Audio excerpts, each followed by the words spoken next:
I just want to elaborate a little more upon some of the possibilities we have with utilizing airships and actually possessing them ourselves, the people, not corporations and governments, and then utilizing them to actually go into the atmosphere and claim part of the atmosphere as ours, right? After all, the atmosphere is very important to you. You breathe the atmosphere, right? So you should be very disturbed if you see, for instance, all these planes up there trailing whatever kind of clouds they are. I'm not going to like accuse them of anything sinister, but there's a lot of massive pollution going on with these airplanes up in the sky, no matter how you look at it. I mean, they're flying around using fuel like nobody's business, and then nobody wants to talk about that. They want to talk about how your car or you utilizing your fireplace or spewing out all this carbon dioxide that's ruining the world.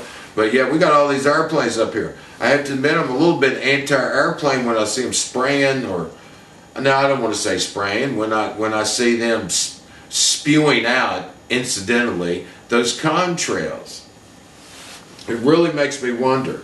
Especially since in days gone by, airplanes didn't spew out such a visible. They didn't have such a visible effect and create these artificial clouds in the sky.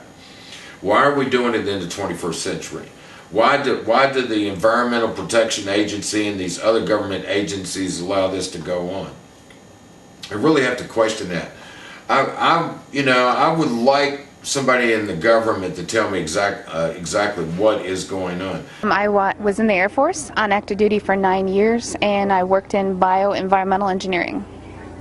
Part of my job was to know everything that was going on in the military and what type of impact that might have on human health, and then the environmental aspects and impacts. What chemicals are we using? How are we disposing of it? Kind of cradle to grave.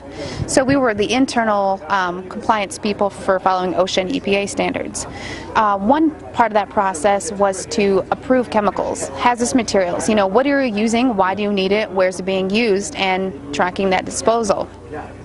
After it being brought to my attention about chemtrails or geoengineering, I used to think it was crazy. It actually was disrespectful to my line of work, because here we are trying to prevent environmental aspects and impacts and not have anybody get sick from our operations. But in an attempt to debunk, it changed my life. I started noticing things. I started noticing large quantities on the system where I would approve chemicals that did not have a manufacturer name, wasn't tied to a building, and that was normal protocol. When I started asking questions, I slowly became demonized. A couple years passed after that when I asked again and people realized I was kind of being more vocal about it on social media. I was starting to be thrown into a mental institution and have my daughter taken away. Wow. That changed my life. I no longer view the military the same way, and I feel like after 9 years of trying to uphold an oath, I'm able to do that now. I did notice, because I do like to look into this subject some, I'm really interested, and a lot of people have a lot of theories on actually what is going on. Some of them are sinister, some of them are like, I guess some would believe noble, like they're spraying to keep the planet from warming up, but it looks like a pretty big gamble to me. I don't believe that there's any exact science on how spraying is going to keep the planet from warming up. I mean, you're creating this cloud cover. There it is, the Smithsonian. Airplane contrails may be creating artificial geoengineering. Dissipating haze from plane exhaust. See, now they're not saying ice crystals. We always said it's the exhaust. Bingo! Alters how sunlight reaches the earth and may be unintentionally affecting our climate.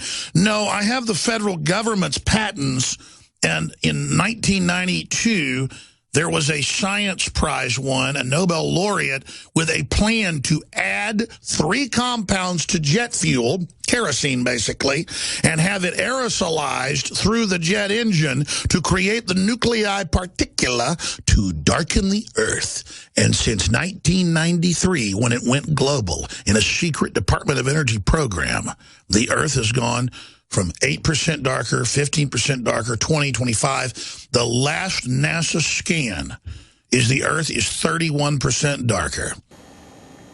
I would also say to you, if you like to observe the world like I do and be a witness to the time, your existence upon this planet, that you'll notice that insect life has been greatly reduced. Hello, my name is Reza Afshar. This is Chris Bridgen, and today we would like to bring to your attention some news that broke mid last year, and it was about the 45% fall in population of insects. Insect population is down by 45% in just 35 years. Scientists fear drop could harm planet because of vital role they play. The insects are declining, but it's a lot worse than that. The birds are also declining. So again, let's jump to the headlines now. Let's have a look. And you'll see bird populations across Europe have decreased by over 420 million in the past 30 years. And we know these birds. The house sparrow has fallen in number by 147 million, or the actual population of the bird down by 62%. The starling is down 53%. The skylark is down 46%. Why is that? It seems to be correlated to this spraying in the sky. But yet, I'm not going to say it's sinister. Maybe it's like the benevolent, beneficent government that knows better than we do is going to save us by spraying in the sky. You really believe that? You think they're that damn smart? Okay. Well, I'm telling you, we need to get up there and confront them. We need to get up there with our airships, because I'm the big airship guy, the anti-airplane guy. We need to get up there in our airships and use the latest censoring technology to track their trails, and to also, with the spectrograph, spectral analysis, we need to analyze what they're spraying to see exactly what's coming out of these airplanes. See? And that's what I contend that would be what we need to do right here, right now, in the beginning of the 21st century. If I don't know whether you noticed, but I'd like to also educate you a little bit on the fact that airships are being revived, because we now have new technology that we can utilize, the computers, the solar cells, the new materials that we've developed in the last 20, 30 years, that we can build some great airships that can do a multitude of tasks.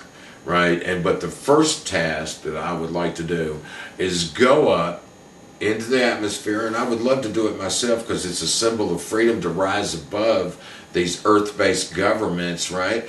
And then challenge them in the atmosphere scientifically and force them to reveal to us what they're doing up there. Now, NASA recently released a report saying that the accidental contrails, that's what they call them, I call them incidental contrails, the accidental contrails that these planes are spewing out is causing global dimming.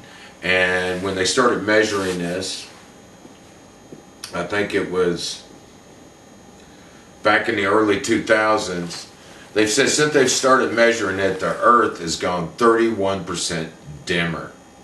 Well, that seems serious to me. And if it's just an accident, that's what NASA says, right? And I believe it can be proven wrong that perhaps it's purposeful.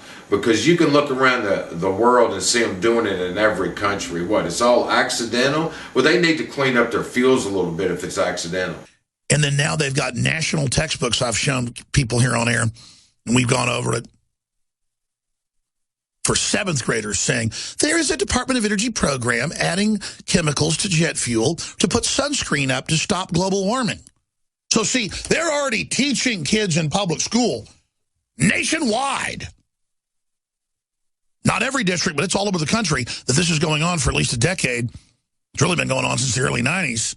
Right, but when we're up there, we'll be able to put a telescope on them, binoculars on them. We'll be able to see where they're spewing out of their plane. We'll be able to identify their plane, what kind it is.